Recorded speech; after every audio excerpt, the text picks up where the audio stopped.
The cat is out the bag, and even if you don't say nigger, you see what I'm saying? It's the global woman. Do you understand what's happening here? You got to get the tape. You got to get an inconvenient truth. And understand, they got icebergs, and they ain't telling you this.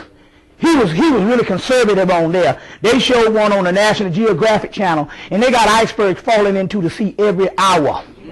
The ice caps. They said, well, we're not going to be in trouble until we go down to Antarctica. They went down to Antarctica, and all that shit was melting up. That is what they say. Don't they say in the Bible it's going to run hot? They say this thing? The global warming is the Kundalini energy in us giving way to a new dimension. And he is right. You say, I don't care what your philosophy is, it's got to be a truth. Because when it all disappears, we going to be the ones standing on the other side as the glorified spirits. That's the Joseph in the multicolored coat. The raincoat. You see what I'm saying? The glorified spirits. So this thing is big. Let me give you an example of what's going down here, how we are the gods. An enigma happened in the United States on Harlem. The people was baffled. They couldn't figure this shit out. How was this nigga being so damn successful? What the hell was going on? Some called them agents. All kind of shit. They wanted to know how this was being so successful. Let me give you the damn 411 on this shit here. The rundown. Listen to this. Huh? You know, I call the father of the word, Paul Mooney, he's something now. Yeah, I know, yeah. We know that. That's what happened with the whole thing that went down with the Michael Richards thing. It was a ritual because Paul Mooney, they never did let this nigga on TV. All of a sudden now, he's a part of the damn forum. Shit, man, look, you better... Ritual is a ritual. What about certain agreements from the monkeys? Huh? Those monkeys and agreements? Well, all of that stuff comes from alchemical terms. They name newer stuff from earlier stuff. I want to show you this. Let's see if I'm hoping it's in this book. Hold on 1 minute. Here it is. Now, let me explain something to you how the spirit world works. This was baffling, I see it. This was baffling people. They want to know how did this nigga get so damn successful with what he does. This is a nigga called Sinetta.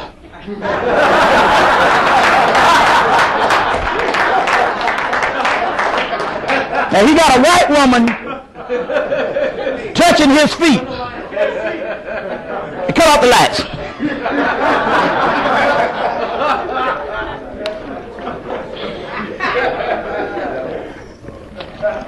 He got his bullhorn.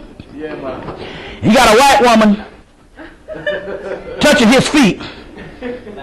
You know, because he make him feel guilty up there. I guess that's the Black Snake Moan movie. He got a white woman touching his feet.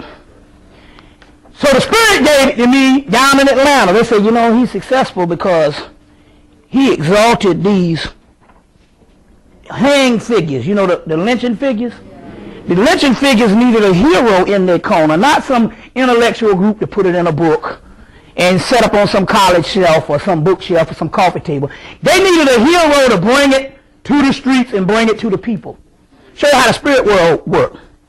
So since he brought it to the people, he got a whole army of these souls lined up behind him, and they work for him.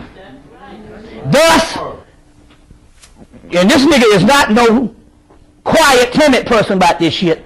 And people want to know why the police saying, you know, every now and then he'll get some stuff happening. You know, he'll get a run in now and then and stuff. But, you know, but the brother is doing well, and it's because of the energy of those slain Mark 125. And he is right in standing in the same place. They got the same telephone pole as Sinetta's station where he is now. It's the exact thing. So there's a force field set up with this brother from 1943. This is some sci-fi shit. From 1943 he sold conscious books, and he had a bullhorn, and he used to stand out there Sarnetta with his bullhorn, let me get this right, like Sarnetta with his bullhorn. See the bullhorn? Now, the thing about it's in the same damn spot. This guy used to sell conscious material in 1943.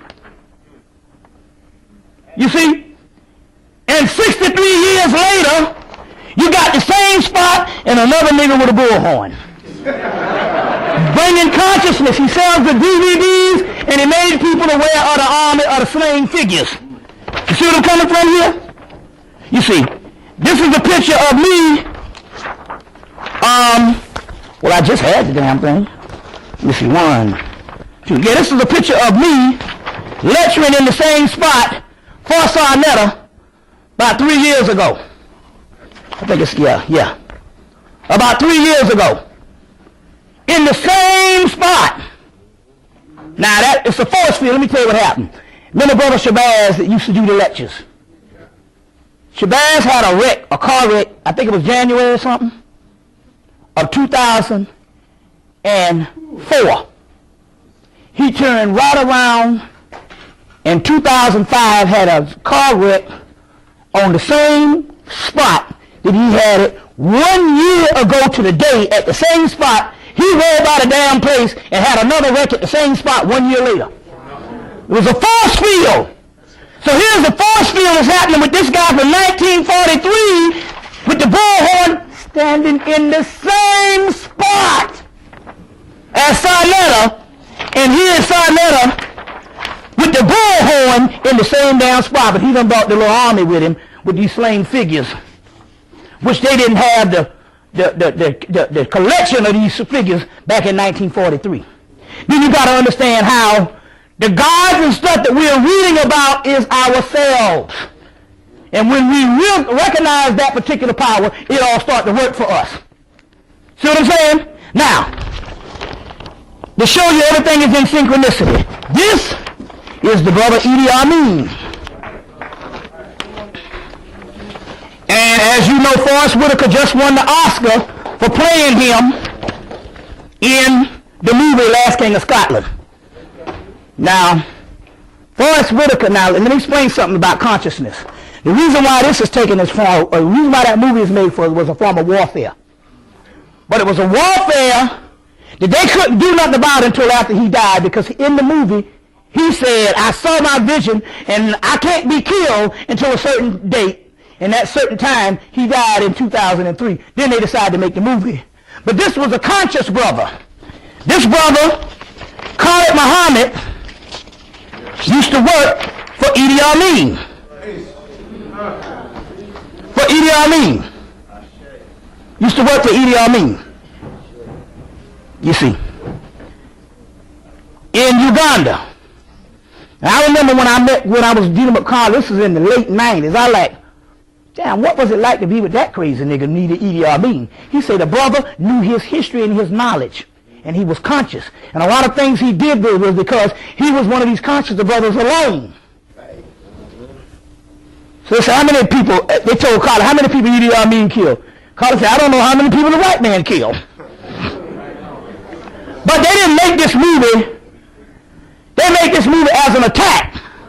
Now they said, all you got to do is go on Google and click on Google. They got a documentary on Idi Amin that's playing right now on Google. For you people that's got a computer. Go click on Google and they got a whole documentary and just listen to what he's saying and you can tell he was conscious. Even in the movie with Forrest Whitaker, when he first comes out, they made sure that they put that conscious statement in the movie where he said, welcome to Africa. This is the place where all the Greeks stole all their stuff from. See what I'm saying? So he was conscious. Now, might have backfired on him because Forrest Whitaker, when he went to go get the role, they had a documentary on the making of the movie. The guy said, man, you ain't played nothing but a bunch of sorry little man roles beside white folks. We don't know if you might be the right person. He came back the next day and auditioned, and the director said it scared the damn shit out of him. I saw the movie. There was a part in the movie where I got a little scared. I'm like, man, this nigga right here.